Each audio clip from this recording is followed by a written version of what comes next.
Hey, this is Leo, and these are the most important new features in AbleSet version 2.6. Let's get started with support for iConnectivity's PlayAUDIO1U interface. As soon as you have the PlayAUDIO1U connected to your computer, you will see its status in the setlist view and also in the performance view. When you click on it, you can see an overview over the current state. So we can see that the PlayAUDIO1U is currently on scene A and armed. Both computer 1 and computer 2 are sending audio and a sine wave. Now, to simulate the A computer crashing, I will just disable the sine wave here. And you'll see that immediately the status switches to a rapidly flashing red. And you'll see that currently the PlayAUDIO1U is on scene B and in the alarm mode. Now, let's say we fix the issue by turning live sine back on. You'll now see that the PlayAUDIO1U detects the sine wave again, and we can safely switch back to scene A. Next, let's take a look at improvements to lyrics.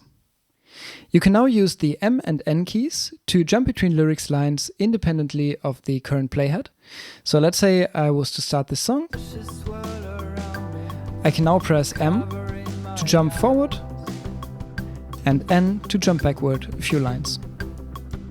If you want to undo this, you can either press Shift M or click this little anchor that appears up here, and that will reset the current line back to the playhead's current position. Next, you can now also add annotations to your lyrics. Those appear as characters above your lyrics lines, and this is especially useful for Japanese lyrics, for example. To do that, just put your original lyrics in curly braces, and then add the annotation in round braces right behind it. AbleSet 2.6 now also supports basic markdown in lyrics with chords. So if I wanted to make this entire line here bold, I could just add 2 stars at the beginning and then 2 stars at the end. And that makes the entire line bold. There are also 2 new track attributes that you can add. The first one is all songs. And if you add this, the lyrics page will show the lyrics of all songs in your setlist in order. So I could scroll down, and here you see the next song, which is Fake Doors and its lyrics.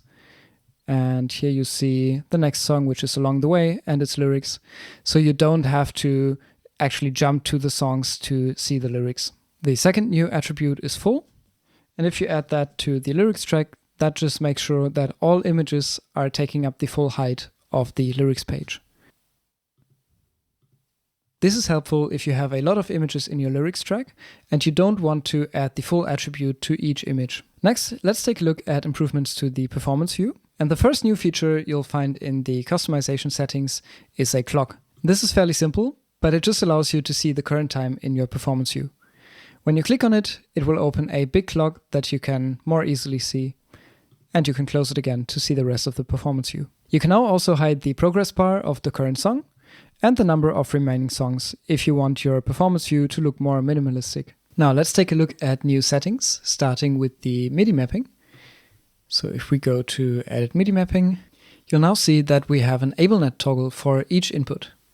If you toggle this on, then all commands sent to AbleSet using this MIDI input are also forwarded to all other computers using AbleNet. If your MIDI controller is connected to a PlayAudio12 or a PlayAudio1U, which forwards the MIDI commands to both computers, then you can keep this toggle disabled. Otherwise, so for example, if you only have your MIDI controller connected to your main computer, you can enable this to have all commands forwarded to your backup computer as well. I already have some commands mapped for my MC6 Pro, and you can now see that if I press the corresponding button on the MC6 Pro, they are flashing green to let you know that this mapping is currently triggered. You can now also map 2 commands to the same MIDI note depending on whether you press it quickly or whether you're holding it. And to demonstrate that, let me add 2 more mappings. So let's say if I hold down the song back button, I want to go to the previous section. And if I hold down the next song button, I want to go to the next section. So now if I press it, I'll go to the next song. And if I hold it, I'll jump forward to the next section. AbleSet 2.6 now also supports MIDI mapping for program changes. So for example, you could map program change 1 to jump to the first song, program change 2 to jump to the second song, and so on. While we are in the settings page, let's take a look at 3 new settings that have been added in AbleSet 2.6. And the first 2 are right at the top, which is always open AbleSet in a floating window. and open AbleSet on start.